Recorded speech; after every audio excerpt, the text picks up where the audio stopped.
Hey guys, this is Joseph Azani, otherwise known as a dilettante on Instagram, here with Ryan. How's it going? Great, how you doing? There is something very intimate of your photography. Yeah, I'd say it had definitely kind of a reflection of the way I see things and kind of introducing that world to other people.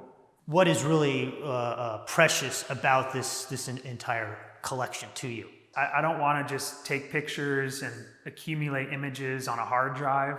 I spent a lot of time in the photo lab as a kid and developing my own rolls of film. The image I'm taking is kind of playing more like a negative.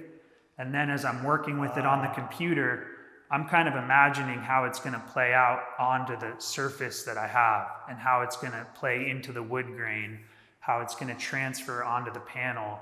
So then it's kind of like an analog process through digital means. That's a very excellent description of what a fine artist is. When you take a picture, it's kind of like, where does that process end? Do you just press the button and post it? Do you send it to the lab to have it printed?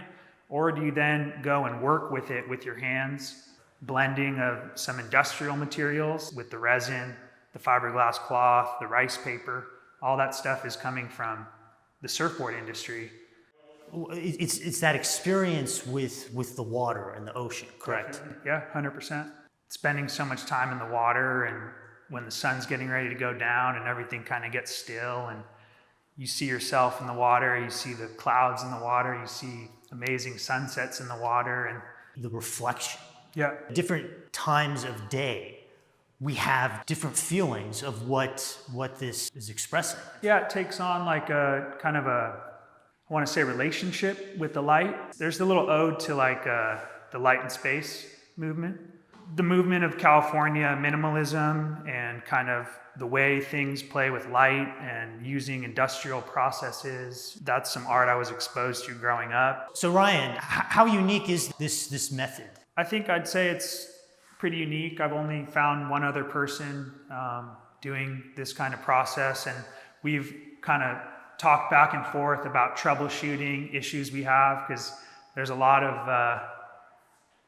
to go into it, and by the time you get to the final pour of the resin, there's a lot of layers. If you kind of examine the pieces, you'll see there's some depth to it, and sometimes a lot of emotional pain from not quite getting it right.